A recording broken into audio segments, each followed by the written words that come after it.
En primer lugar, saludamos a la paciente y tras ello comenzamos explicándole que vamos a realizar un par de pruebas inofensivas para examinar sus pares craneales. Comenzamos entonces con el primer par craneal, el nervio olfatorio, un nervio puramente sensorial. Para ello, pedimos a la paciente que se tape un orificio de la nariz e inspire profundamente. Con ello, verificamos que no hay un taponamiento que impida la prueba. Seguidamente, con los ojos de la paciente tapados, acercamos un olor familiar a uno de sus orificios, no olvidando que el otro orificio debe estar tapado. Seguidamente, repetimos con el otro orificio. Sí. ¿Huele?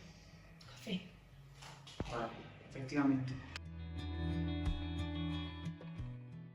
Continuamos con el nervio óptico. Para ello, comenzamos con una campimetría por confrontación. A 1 metro del paciente y con la mirada fija en nuestros ojos, estiramos nuestros brazos horizontalmente, de forma que nuestras manos se encuentren en la periferia de su mirada. A partir de ahí, movemos ligeramente uno de los dedos de nuestras manos y la paciente adivinará qué mano movemos. Es importante realizar la maniobra a 3 alturas, en el medio del campo visual, por debajo y por encima.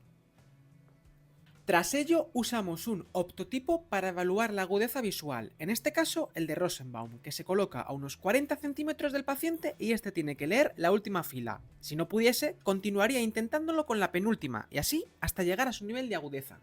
4, 2, 8, 7, 3 y 9. Seguidamente evaluamos la presencia o no de daltonismo mediante el test de Ishihara. Para ello, pedimos que la paciente lea una serie especial de números coloreados. El 2.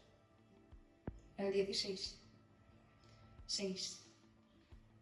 74. 12.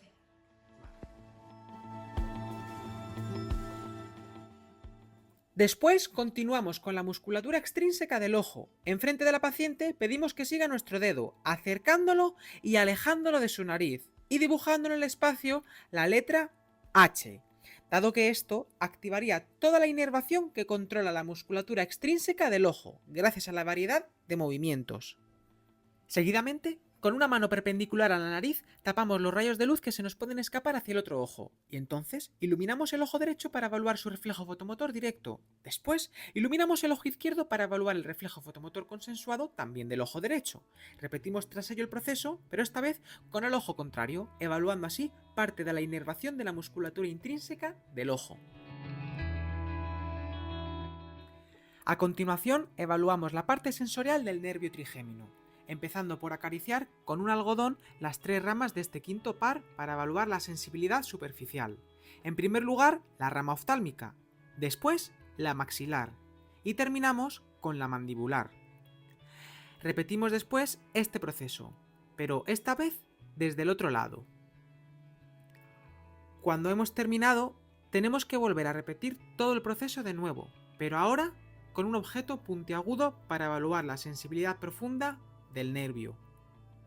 Si no tenemos un algodón y un palillo, podemos usar nuestros dedos con suavidad y un bolígrafo. Cierra los ojos. ¿Lo notas?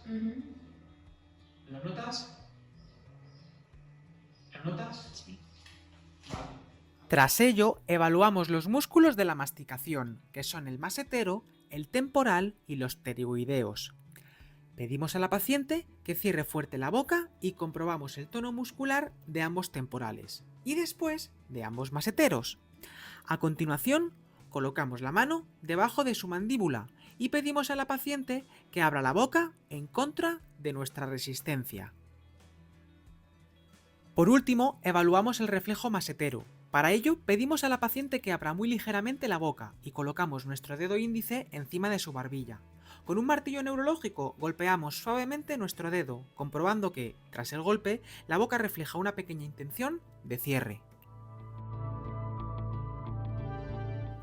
Para el nervio facial pedimos a la paciente que cierre los ojos y se tape la nariz. Entonces, con un hisopo o similar, dejamos caer una sustancia saborizante sobre la punta de la lengua y pedimos que lo identifique, puesto que el séptimo par controla los 2/3 sensoriales anteriores de la lengua. Es dulce. Azúcar. Luego, podemos continuar con la evaluación motora del nervio facial. que controla prácticamente casi todos los músculos de la expresión facial. Para ello, tendremos que pedir a la paciente que levante las cejas, cierre los ojos con fuerza, nos enseñe los dientes o incluso infle los mofletes. ¿Vale? Hincha los mofletes. Controla mi voluntad, no dejes. ¿Vale? Como el séptimo par controla también las glándulas salivales menores, pedimos que nos escupa en un vaso para poder comprobar la producción de saliva, evaluando así también la glándula parótida controlada por el noveno par. Y por último, dado que el músculo estapedio del oído se controla en este par, chasqueamos los dedos al lado del oído del paciente, preguntándole si es bastante molesto para ella, evaluando así la hiperacusia.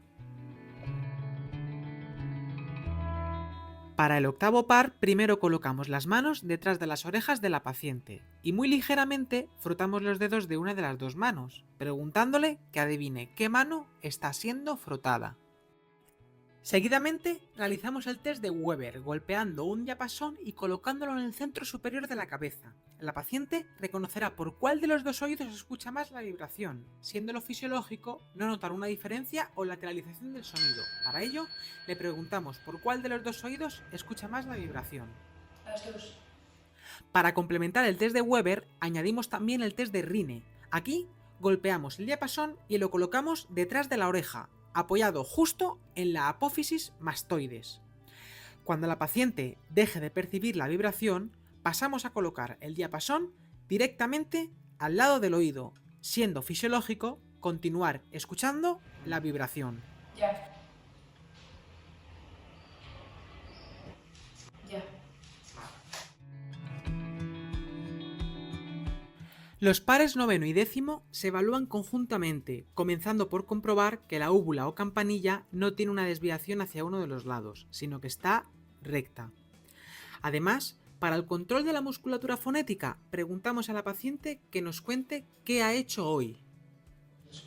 Hoy me he despertado a las 8, he desayunado después. Vale. Con unas pocas palabras sería suficiente. También, para comprobar que no hay disfagia o dificultad para tragar los alimentos, hacemos ingerir a la paciente un vaso de agua corriente y comprobamos que existe una correcta deglución del líquido. Por otra parte, para el control sensorial del noveno par, al igual que hacíamos con el séptimo par, depositamos una sustancia con sabor en la lengua, aunque esta vez en el tercio anterior de la misma. Es entonces cuando preguntamos a nuestra paciente si puede identificar el sabor. ¿Qué eres? Dime qué eres. Es dulce. Por último, para evaluar el reflejo nauseoso, controlado por ambos nervios, frotamos con mucho cuidado un hisopo estéril contra la propia faringe, esperando la respuesta de rechazo. Para evaluar el onceavo par craneal, un par puramente motor, empezamos pidiendo a la paciente que trate de levantar los hombros en contra de nuestra resistencia. Con ello, evaluamos principalmente la musculatura del trapecio. Después, el segundo músculo principal de este nervio, el músculo esternocleidomastoideo. Vamos a pedir a la paciente que gire la cabeza hacia un lado, apoyando nosotros la mano en su otra mejilla y pidiendo que empuje fuertemente contra nuestra mano. Repetiríamos el mismo proceso, pero con el otro lado. Por último, pedimos que diga sí y no, moviendo gestualmente el cuello para comprobar su coordinación. El nervio hipogloso controla el movimiento de la lengua, por ello pediremos la pronunciación de 3 palabras que contienen fonéticamente muy concretas diferencias. Perro, pelo, peto. Y el famoso 33. 33. Después, para evaluar específicamente los movimientos de la lengua, pedimos que la saque hacia afuera, y tras ello la mueva hacia la izquierda y hacia la derecha, y también hacia arriba. Por último, pedimos a la paciente que trate de empujar nuestro dedo apoyado en la mejilla desde dentro de su boca con la lengua. Repetimos, entonces, desde el lado contrario.